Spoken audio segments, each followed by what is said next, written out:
Okay, I will now call to order the regular meeting of the Watsonville Community Hospital Board of Directors for Wednesday, July 29th. Rosie, can you please give us a roll call? Director Valley? Here. Director Grill? Here. Director Gallagher? Here. Director Pimentel is absent and Chairman. Here. We have nothing to report out of tonight's closed session, so I'll now turn to staff for any agenda modifications for consideration. Okay.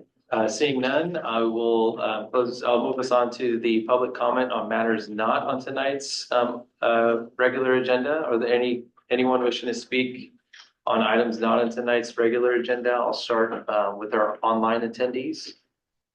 It's raised online. Okay. Anyone in person wishing to speak on items on the agenda, please? Then 2 minutes, Chair. Yes. Good evening. My name is Annabelle Covington and I have been a labor delivery nurse at this hospital for nearly 25 years. I currently serve as a charge nurse and I am here tonight because our perinatal unit is in a staffing crisis that is affecting the care we can provide to our community. This didn't happen overnight.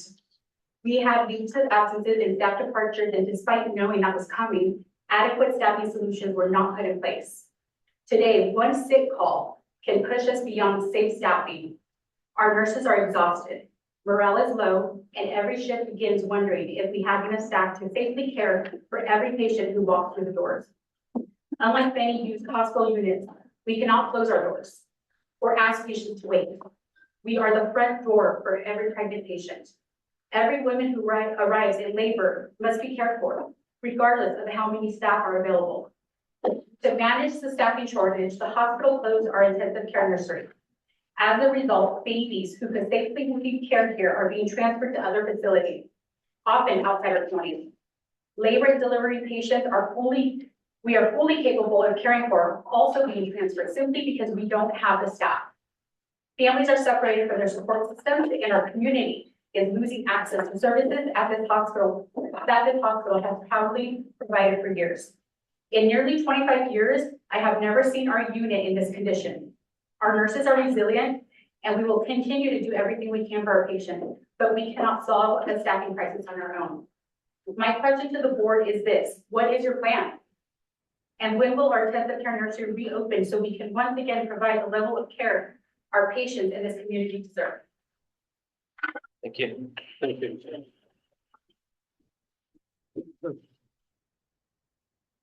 Good evening. My name is Sylvia Perez, and I'm one of the charge nurses in the intermediate intensive care nursery. Over the years, I've witnessed many good changes that have made our hospital a better and safer place to deliver babies. I was excited to see neonatologists and pediatric hospitalists that are here 24/7 join our team. And I'm proud of the collaboration that we have between our OB team and our pediatric team. And I'm proud to be part of that. Most of all, I love caring for babies and families. I'm here tonight because our IICN has been closed to admission due to a lack of nursing staff.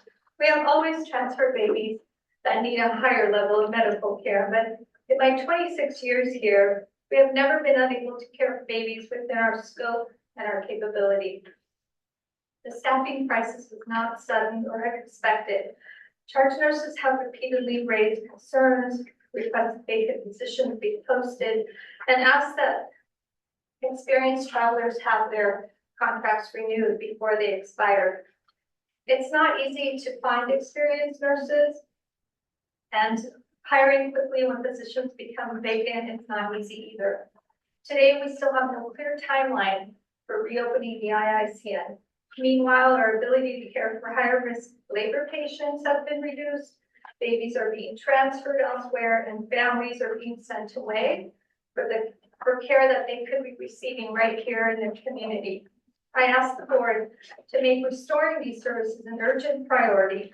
We have the skills, we have the experience, and we have the commitment to take care of these patients. Please help with this. Thank you.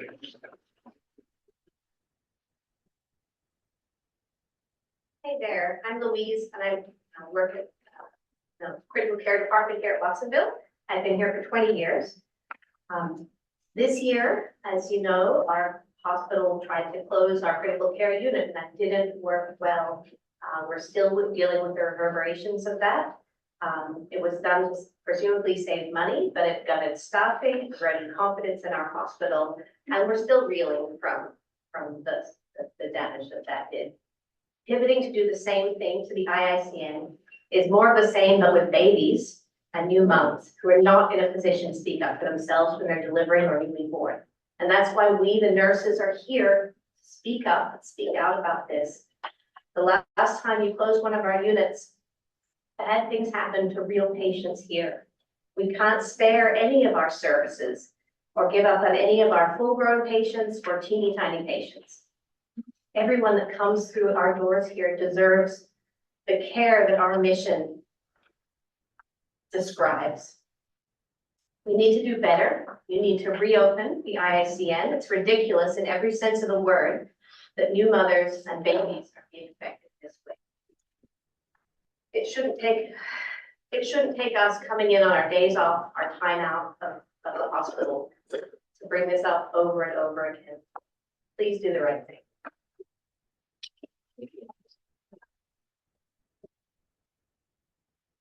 Okay, seeing no speakers, I'll go back up online. Anyone online wish to speak on this item?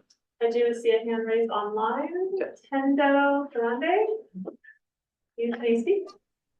Hi, my name is Tendo Karande. I'm a pediatric hospitalist at Watsonville. I've been with you guys for 8 years, and I just want to applaud our nurses for standing up for the patient care that we desperately need in our ICN. Having the ICN closed, but having no effective plan to divert labor and delivery has caused a lot of stress as we continue to have deliveries that are high risk, and we do not have the resources to provide for them. So I just want to say thank you to our nurses. I think the board needs to listen to our nurses, and we need to hire and empower our nurses. Thank you.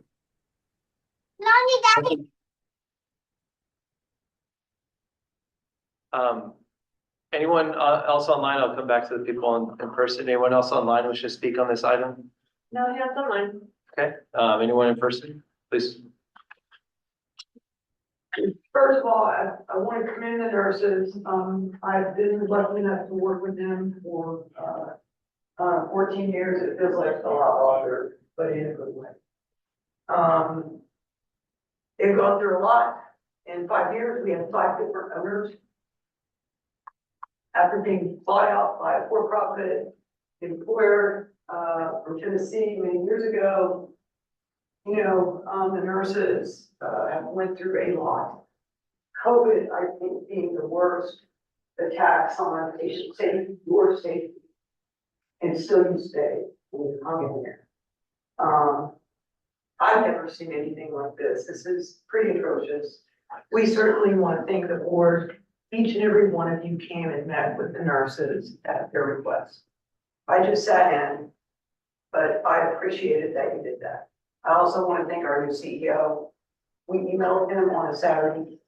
He responded immediately, and he came in and met with her. And I want to commend you for that. Look, we know there are some really crises coming down with the healthcare cuts. As a nurses healthcare union all over the nation, we get it. And the nurses are willing to do whatever it takes to stand alongside you and fight to keep this hospital open. But we urge you, do not close our critical care ICN or CCU, unmerge the tele and med-surg unit. Stop the incredibly dangerous holds in the emergency department. These nurses are incredible. They will stand up for their patients, but we need you to stand alongside them. Thank you. Thank you. Thank you. Hi, good evening. Okay, my name is Dr. Carmen Powell. I'm a pediatric hospitalist and I'm the director for pediatric services here. We've been here for over 13 years serving this community. I've been practicing here 9 years. And I've seen just kind of a lot of the impacts of cutting a service such as a pediatric service. You don't admit children to this hospital anymore because of lack of staffing. And the last thing I want to see that happen is our ICN. But as we spoke before, with federal Medicaid cuts causing a squeeze in hospital budgets nationwide, some facilities are considering cutting their labor and delivery services, ICN, NICUs, and pediatric inpatient services just to save money. And that's why the trade-off is a wrong one, both clinically and financially for the community. As we know, losing these critical services doesn't reduce the need. If anything, it adds additional time in transport, especially in the case of emergencies, for obstetric complications, for resuscitations, and pediatric decompensation. And just to let you know, this happens here very often in our community. Also, we have to think about what the impact would be if we close these services and trying to rebuild them in terms of credentialing, specialized staffing support, rebuilding equipment and malpractice coverage. As much harder and slower than sustaining it now. Also, the referral goes beyond the unit.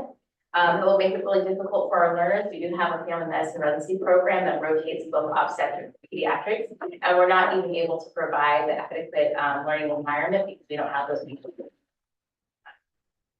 Also, from a financial standpoint, cutting the service line does not cut costs. If anything, it rediverts the costs, and that shift is not going to be something that's going to be solved by reducing our staffing. So we need the partner nurses increase their staffing in the labor and delivery and our units in the hospital. Also, we're a safety net hospital that exists exactly for covering this gap. As we know, our population needs this coverage for labor and delivery services and needs the care regardless of reimbursement, and that doesn't shrink just because our funding does. Also, we don't really have many alternatives in this community. Our next closest facilities, as we're saying, are having a hard time handling our transports, and we're having limitation on transport services even being able to come to our hospital at this time. So we're still caring for our patients in these emergencies, regardless of if they don't have a place to go.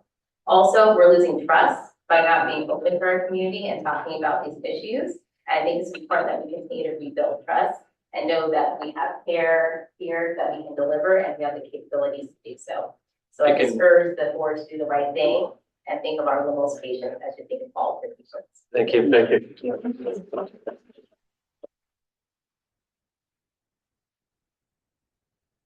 Hi there, my name is Melanie. I'm also a labor and delivery nurse. I just want to thank you guys for the opportunity to listen to our heartfelt concerns. I'm here because I'm deeply concerned about the impact that the closure of the IICN and our ongoing staffing shortages are having on patient safety. Every time the IICN is closed, mothers and babies who we are fully capable of caring for have to be transferred to other hospitals. These transfers create unnecessary delays, added costs, and additional stress for families during one of the most vulnerable times in their life. At the same time, chronic short staffing means nurses are regularly staying late, missing breaks, and picking up extra shifts just to keep the unit running. While we are committed to our patients, this isn't sustainable. Fatigue and burnout increase the risk of errors and ultimately impact the quality and safety of the care we provide. We ask for meaningful action to address the staffing and to keep the IICN open when possible. Our patients deserve a timely, safe, and care close to home, and our nurses deserve the same need to provide that care safely. So thank you for listening to us. Thank you.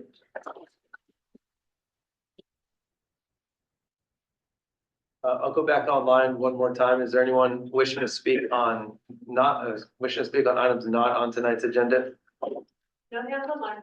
Anyone in person? Okay, seeing none, then I'll close down the public comment and I'll move it to comments from our board members. Any comments from our board members before we move to the consent calendar?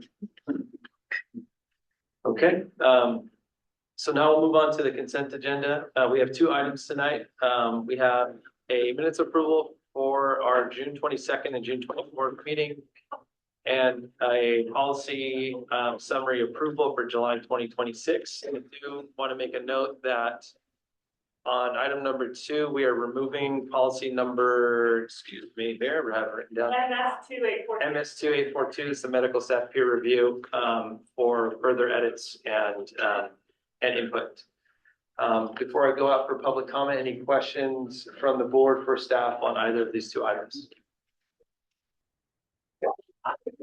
Seeing no questions, I'll go out to the public. Any public comments on the consent calendar?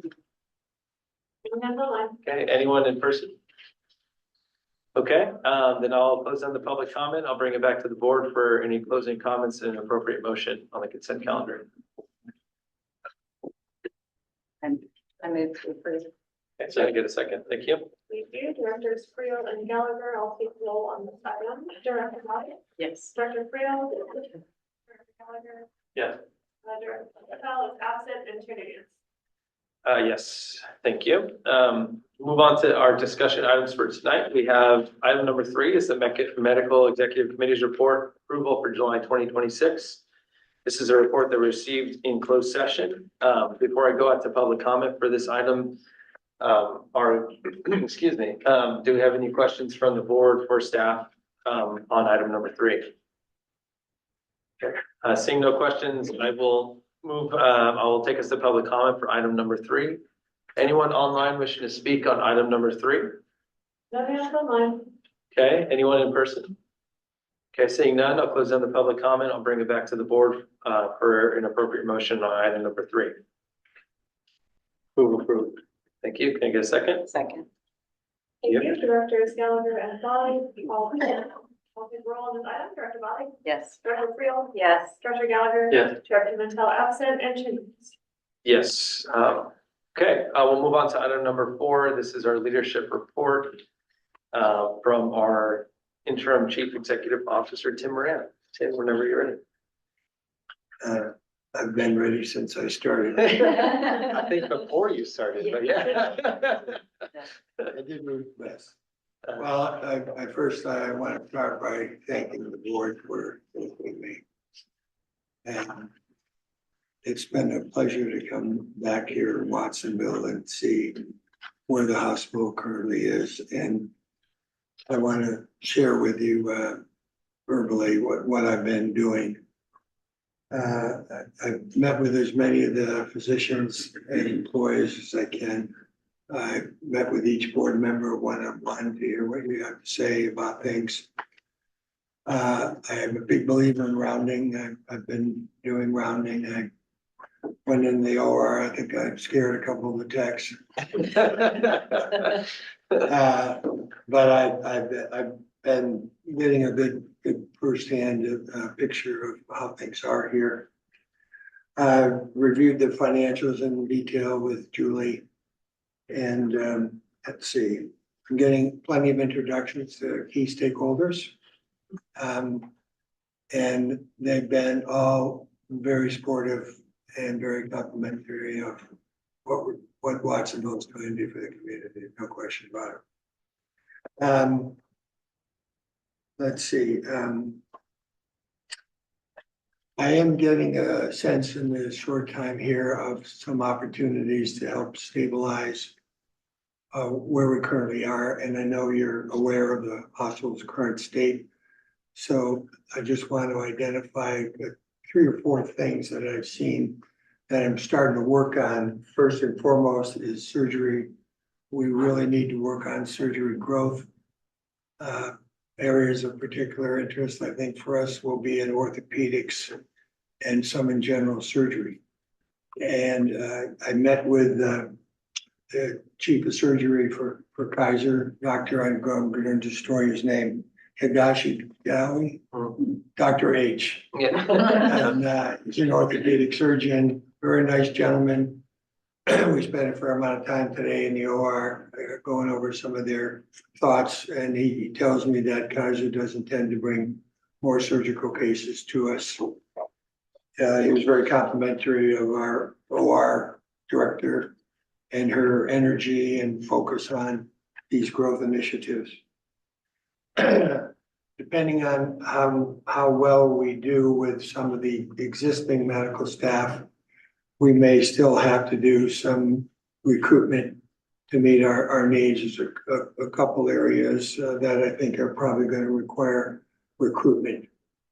And that brings me to the next thing is, and I think I mentioned this when you first talked to me, your admission rate in the emergency room is very low, which is an indication that either we have a lot of gaps in coverage for some of the various specialties,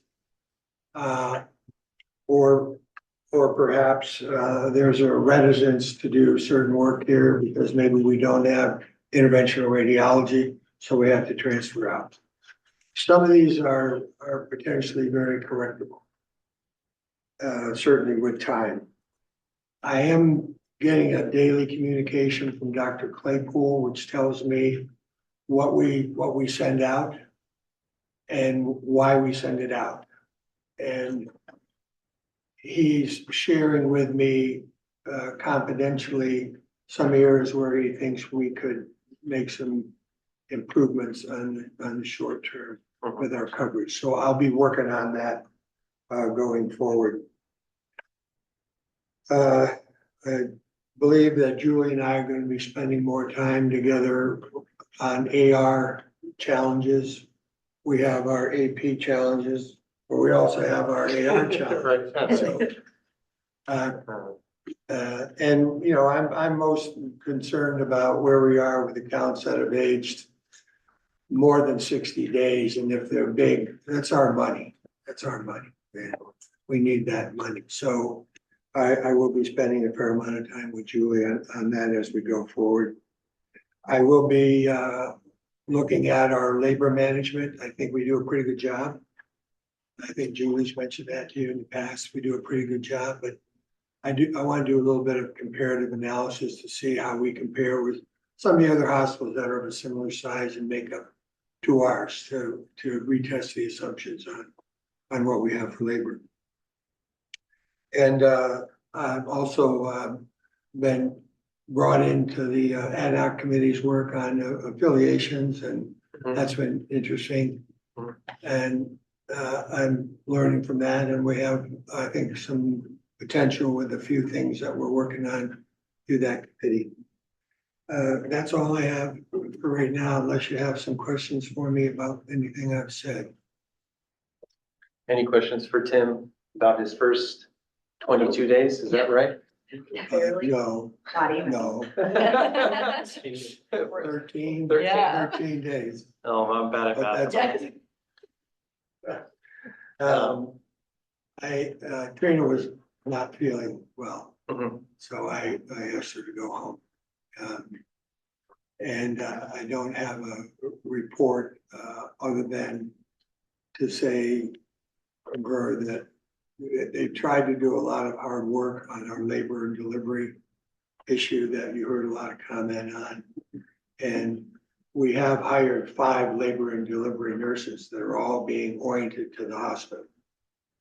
And the crux of the matter is if a ICU nurse comes over to help in labor and delivery with a well baby, we get out of ratio, and that puts us in trouble with the state. So the second thing that we're working on is with the nursing staff to achieve competency levels that we think we need to meet, so that we have a more robust program with our labor and delivery nurses than maybe we have right now. And that's all I have on behalf of Trina, unless you have questions about what we're doing on labor and delivery. Any questions for Tim? No, but I feel like you've done way more than what you just went through from what we've talked about. So I appreciate you hitting the ground running. We feel lucky. I feel lucky that we have you here right now in this interim position to help us, because you've got a lot of knowledge you brought. You're gonna wear out in 6 months. Thank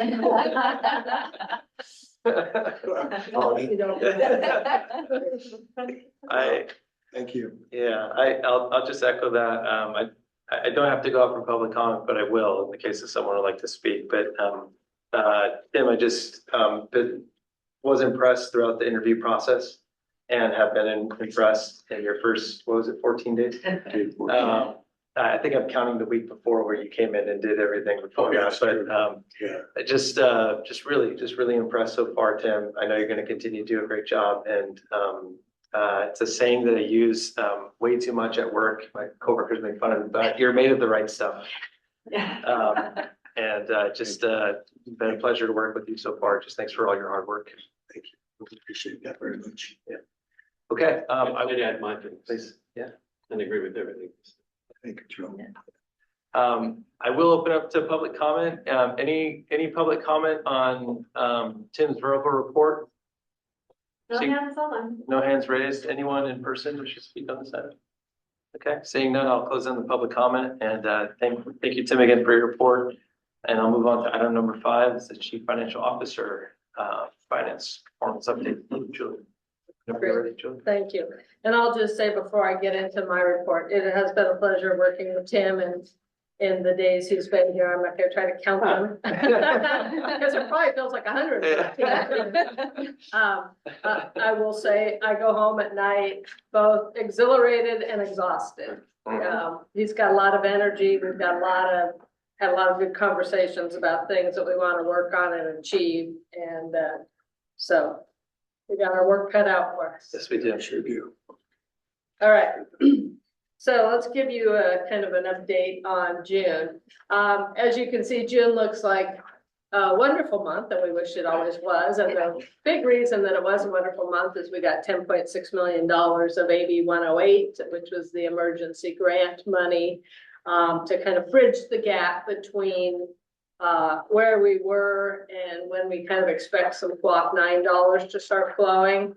At the time that grant was put out there, it wasn't even known exactly when Block 9 would be approved. It was expected to be approved by the end of June, and on June 30th, it was actually approved.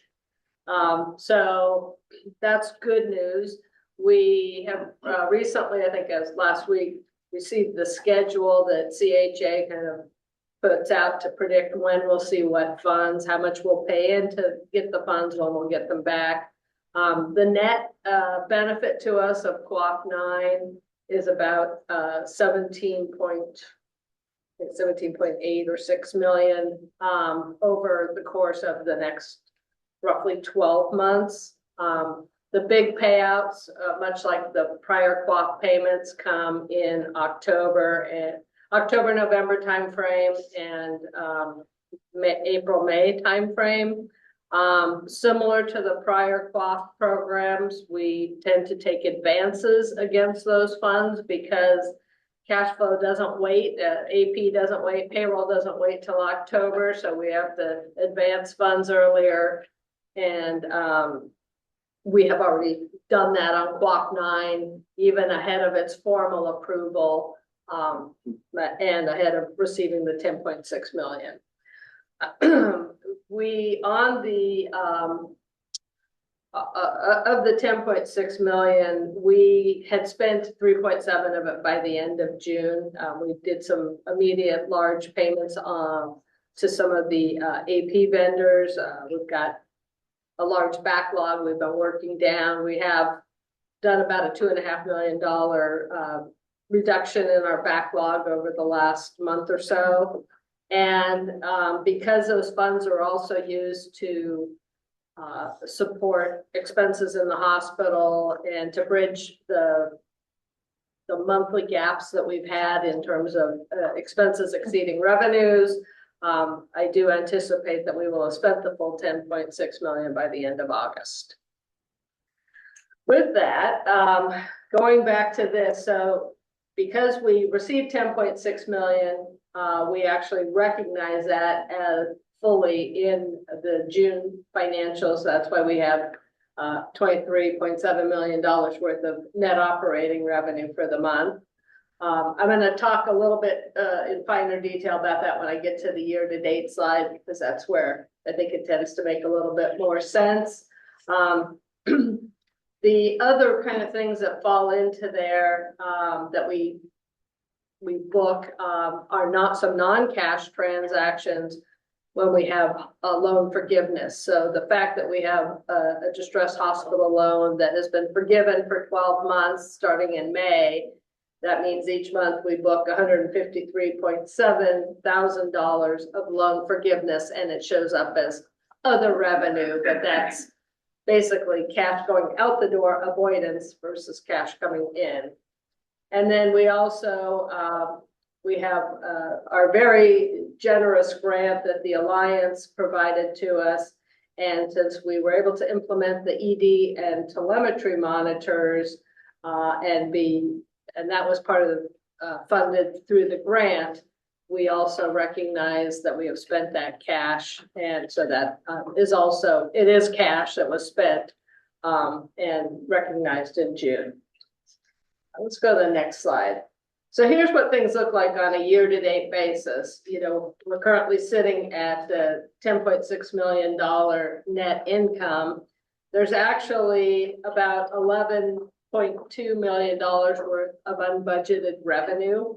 And that's primarily the 10.6 plus a couple months of loan forgiveness, the cyber attack, insurance reimbursement.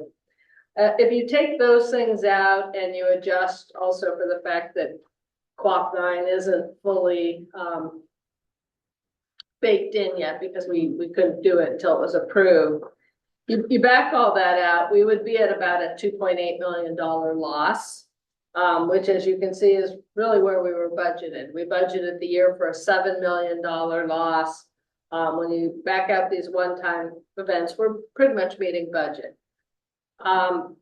If you think about where we were last June, we were about $8.5 million unfavorable in June. Finished the year at about 22 million unfavorable. The last half of the year was pretty painful. So we're definitely doing better than last year, kind of on our own, without the 10.6, but the 10.6 was very necessary from a cash perspective to bridge the gap in funding. Let's go to so month to date, volumes kind of continue to be strong in all the areas other than the outpatient visits. Those still have been a shortfall. We were running 30 admissions over budget. Our census was almost 2 more patients per day than what we had budgeted. We are seeing a slightly lower acuity.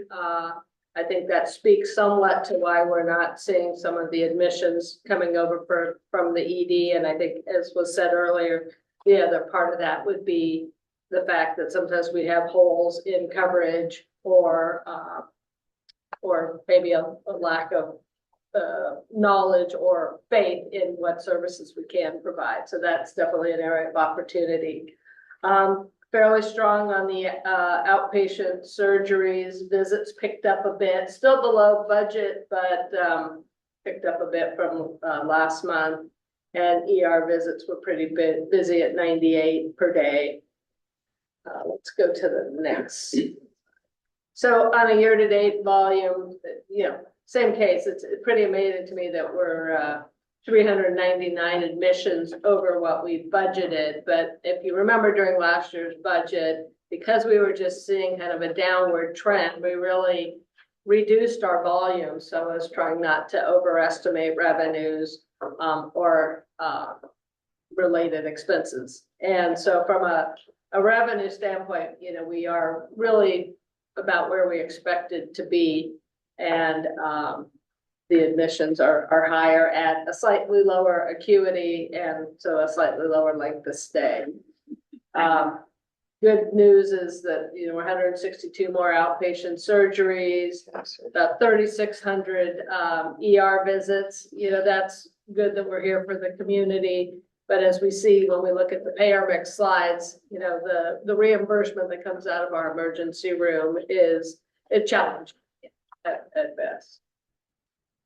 Next slide. This is the CMI adjusted discharge view. And so really this is meant to take into account how's our expense management when we adjust for outpatient volume and inpatient volume, because we have about 2/3 outpatient to 1/3 inpatient volume. This also takes into account the acuity of our inpatients. And so it gives you just a little clearer lens on how we're doing. The net operating revenue is impacted by the fact that we have $10.6 million in grant money. And so it is slightly higher than budget, would probably be a little bit on the light side, but not too far off. Last year, we were a lot further off here. On the expense side, other than the other line, which shows a 41% favorable variance, that's the line where QAF 9 money expense would go. And I should say the net revenue is also missing the QAF 9 revenue piece. So those two will start to shift now that we will start to recognize QAF 9, starting with the July close. But we only recognize it in like a 12 per month, so it'll just kind of slightly move. But the rest of the expenses, you can see what they're telling you is that we are managing to the volume. Doesn't mean that there's not opportunities there. Sometimes there are opportunities, and that's why we manage labor productivity at the department level so that we can try to isolate where the opportunities are. But it does give you an overall sense that for the acuity of the patients we're seeing and the types of services that we're providing and being reimbursed for, we're staying within our budget.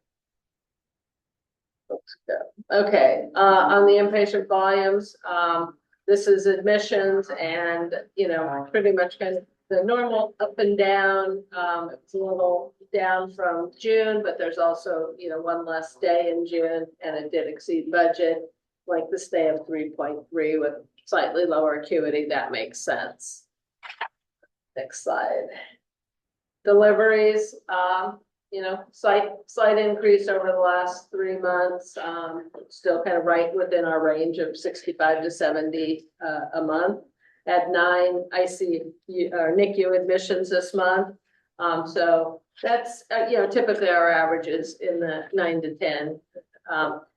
Usually when they have the admissions, a lot of times it seems like kind of an all or nothing. We have days where we have a couple of multiple admissions and then a number of days where there's none.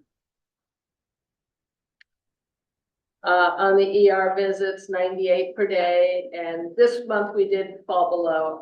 I think we kind of see that in the acuity of our patients, that there wasn't as much need to admit, and it fell to 5.9, where it's usually a bit over 6, maybe closer to 6.5. On the non-ER outpatient visits, while this is the area where we've been under budget all year long and missing budget, we did have an uptick from May to June. We are still waiting for the final approvals on the MRI and CT so that we can open up our new toys. So very much looking forward to that, as well as any new surgery business that we can drum up through all the efforts that are going on right now. The top inpatient surgical cases remain the same 3, GI, general surgery, and OBGYN, with general surgery being the strongest at 23 inpatient cases this month. On the outpatient side, it's your OBGYN, general surgery, and ortho. Ortho was down this month, but general surgery was very strong with 64 cases. And we did 18 robot-assisted cases, a little bit of a fall off from the last 3 or 4 months, probably related to some of the decline in ortho this month, but we will kind of expect that to jump back up. The inpatient payer mix, we did rebound some on the commercial mix. It had been down the last couple of months in the 12 to 14% range.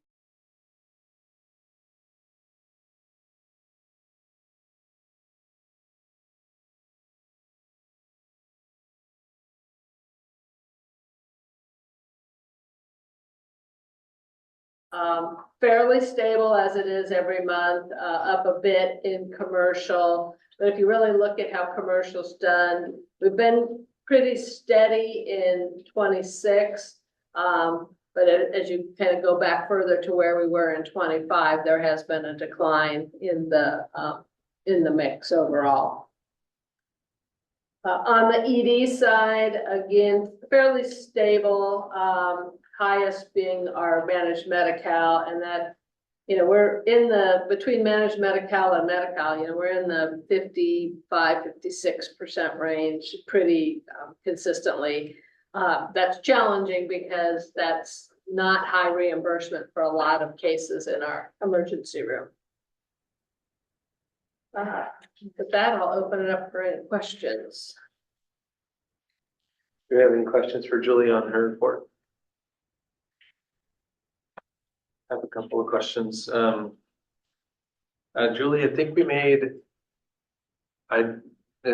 timing of it is slipping from my mind right now, but we had sent in and purchased a place in the, that's not the right way to put it, but participated in one of the IGT programs. I think we put up about $2 million, if I remember correctly.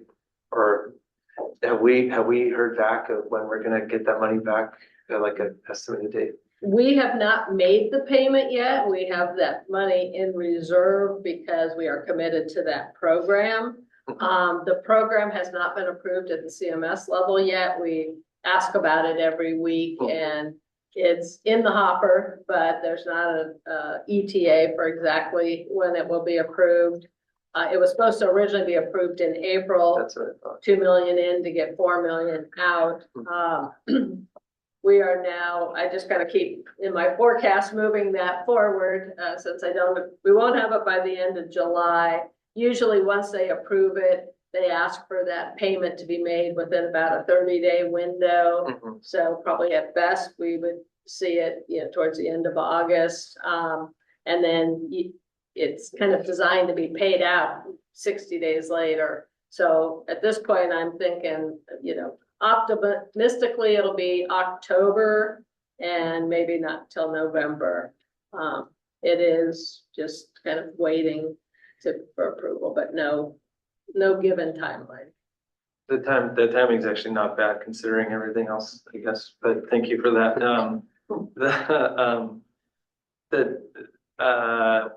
We're recognizing the 157 of the distress hospital loan round one. Do we know any timeline for distress hospital loan round two for that from the state? I think they approved about 150 million or so. They approved, I think 90 with the ability to add another 50 or so. They do not have a timeline yet. What I heard yesterday in one of our calls was that they're working on like the eligibility requirements for the program because the program's going to be a little bit different than 1.0 because 1.0 was a loan, which we you know had a deferral and a forgiveness part of it, where 2.0 is actually a grant program, not a loan program. Okay. So I think many of the requirements will be similar, but they'll be stretched in different ways, you know, given that it's going to be a grant program from what I heard yesterday. Yeah. Okay. But good. Yeah. Okay. And then can we go back? I'm trying to put two and two together. Can we go back to the birth slide? And so I can look at the bottom line there. The ICN admissions, that's for the entire month, right? Yes. And so when we're talking about closing, opening ICN, that sort of stuff, that's what we're talking about, is those numbers at the bottom.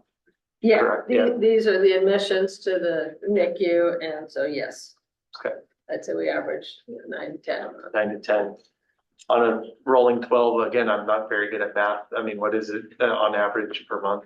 Well, I think on average, I mean, just looking at this, you know, it's in the 9 to 10 range. I mean, I have so many numbers that float in my head, but I want to say like, you know, 130 to be annually, maybe 120 to 130.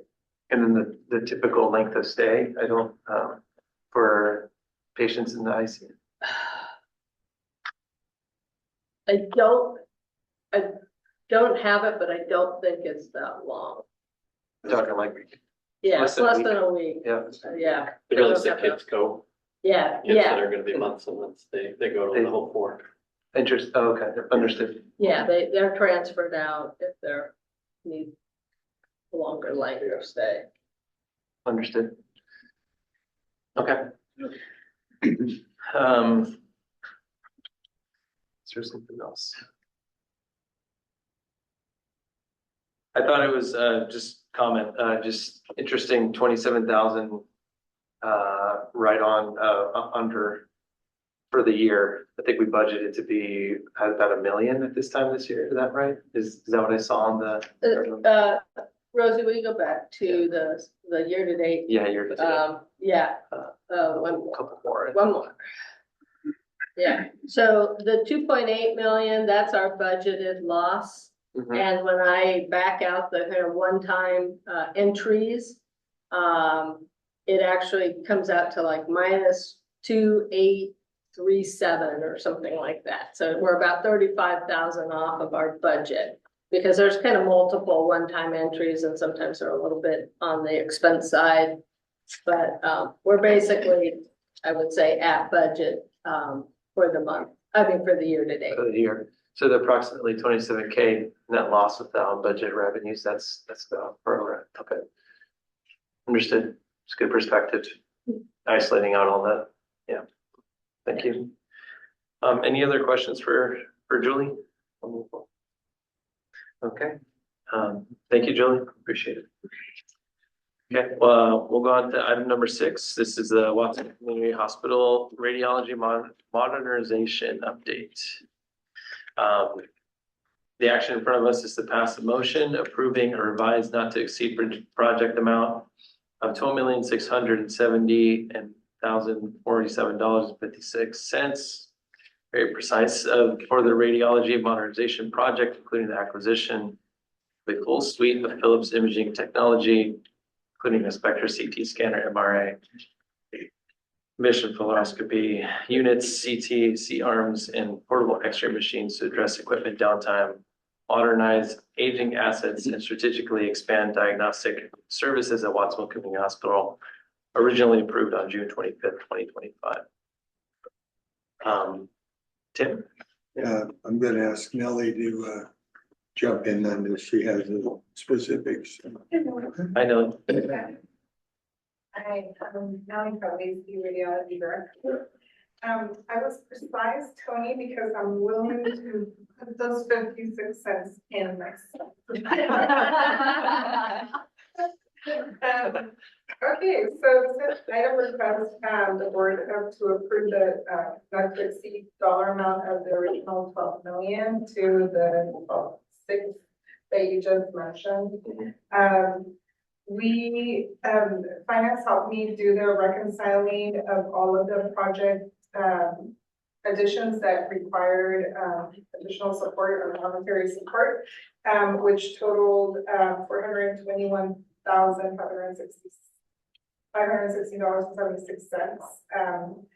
And I also asked, after conferring with John, to add a 10% contingency to the pending 2 rooms that are to be built. That doesn't mean that we're gonna spend it, but that just means that it's there in the event that we do need to utilize it. And so that amount, along with the reconciling amount, comes out to the $12,670,047.56. So with that said, the majority of that money, came from reconciling the taxes as well as the additional costs because of the MRI flood. So for the MRI flood was about 536,000. I'm not gonna give you an exact dollar amount. For CT, it wasn't too bad. It was $48,000 over, and then for our X-ray room, it's about $30,000 over. So the vast majority is coming from our taxes and from our flood. Any questions? Billy, are the C-arms available and operational? Yes, so our dollar C-arms are available and operational, and so are our X-ray units. So both portables and both into full-size units. Are those C-arms used in the OR? I mean, Yeah. are the cardiologists willing to use them for pacemakers? Well, we have the cap, We do. in the OR, so Right, yes, in the OR. I'm assuming I have not had a conversation with Okay. cardiology for that. But they are, you can use them for, They got it. and that's where they're also stored. Thanks. Any other questions for Nellie or for Tim on this item? I assume Julie has checked these numbers and said, go forth, please. Yeah, it's her entire team. She's why it ends in 56 cents. Can we just add the 44 cents? At your discretion.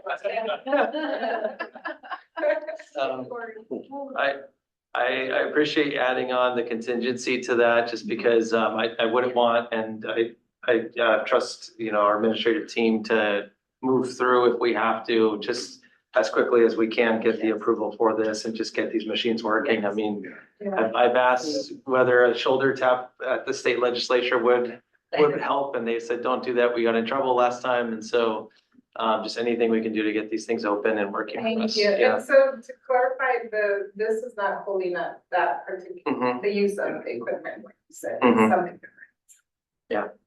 John, we're just waiting for licensing. Yes, we are. And we sent out yesterday a note to ping them. It was a nice note. Just wondering, Mhm. please keep us in consideration. They responded they're in France, or where are they? We're waiting. Okay, okay. We're hoping to see them in person. Very So it sounds like it moved from the general inbox to the local inbox. So, Okay. so it's progress. I don't know what that means really, but hopefully we'll see some movement. The local authority is the one that's going to Yes. review, so it's in their purview. Thank you, John. Thank you, And we're Mel. ready for Any other questions for? Is it CDPH or? Yes. Okay, it's it's not the RHB branch, it's the CAD branch, so the licensing unit. The RHB branch is already done and taken care of. thanks. Okay, any other questions before I open up for public comment? Okay, thank you, Mel. I will not take public comment on this. Anyone online wishing to speak on this item? No, that's online. Anyone in person wishing to speak on this item? If seeing none, I'll close down the public comment, bring it back for an appropriate motion on item number 6. Move approved. Thank you. Can I get a second? Second. Thank you. Thank you, Director Gallagher and Friel. I'll take roll on this item. Director Gallagher? Yes. Director Friel? Yes. Director Gallagher? Yes. Dr. Pimentel is absent and Chair Davis. Yes. Okay, we'll now move on to item number 7. This is the Chief Executive Officer Recruitment Ad Hoc Committee update. The contact is CEO Recruitment Ad Hoc Committee Chair, Director Emily Ballard. Thank you. Yeah. Are you ready? Great. So I just have a few slides to go over where we're at with the CEO recruitment. So as you all know, the committee for the permanent CEO recruitment was appointed at last month's board meeting, and it's myself and Director Friel. And so tonight what I'm going to do is, first of all, I'm going to go over the guiding principles. That is kind of the core of how we're going about the recruitment. I'm also going to talk about the recruitment timeline and activities, some of the major activities within that timeline. And then finally, I'm going to talk a little bit about the phase which we are currently in, which is in the stakeholder engagement. Oh, there you go. Oh, so we wanted to start with this slide just because it shows how we are going about developing our recruitment strategies. As we go through this process, we're keeping in mind the vision, mission, and values of the district, which is, putting people first, striving for excellence, building trust. This community and our partners have shown that they are invested in this hospital. So we are reaching out to stakeholders and we'll be utilizing their input in developing the recruitment materials and interview questions. We are being thoughtful and intentional in moving through the recruitment process, being transparent when appropriate, and responsive to the current and long-term needs of the community and the hospital. By staying grounded in these principles, we'll maintain the integrity of the recruitment to achieve our desired outcome. So the search timeline. It's kind of hard to read. So right now, this first piece is feedback and development. You can see the activities, the ad hoc committee was appointed. We are working with HR. One of the decisions we made was not to use a recruitment firm and utilizing our internal talent. And the feedback what we get from in stakeholder engagement to develop our materials and move forward. So we are having stakeholder meetings. We will be conducting sending out a survey and having it available online. We'll synthesize that data between now and next month and finalize the CEO posting. The next piece, this is our initial pass at the timeline. We're hoping to push things up a little bit because we'd like to get ideally an offer sooner, because if this person is employed, they would need time to give notice. So as we go through this each month, this might shift slightly. So we're working with HR to create the posting and vet it with the board. We intend to have 2 rounds of interviews, one with the panel and then the second interview with the board after we narrow down the number of candidates. And then as we get the applications, we'll be pre-screening them and looking and reviewing them as they come in. That October through, more likely through November, I'm thinking, or hopefully earlier than that. This is the phase that might shift as we move forward. We'll be doing the screening, the first round of interviews, and the second round. And then with the hope of extending an offer and then beginning the transition process with the interim CEO. So again, I'm going to focus primarily on where we're at right now and then the next slide. But each month I'll be providing information and as to where we're at, what we've done so far. So next for me. So like I said, currently we're in the stakeholder engagement process. We are gathering input via meetings and a survey. We are coming to a meeting near you. I think we have 6 or 7 scheduled within the next 2 weeks. So we're casting a good net with partners, leadership here at the hospital, staff, healthcare partners, our county partners, city partners. In county, I mean both Santa Cruz and Monterey. We'll be meeting with a lot of people. So we are developing questions to really focus the conversation around CEO recruitment and make it so we can get the input we need to develop those materials that I talked about earlier. The survey, the questions are similar to what the information we're going to get, the questions for the meetings. They're just slightly different because one's a survey and one will be gathering in person. But the intent is that the type of input we get is the same. So we're consistent.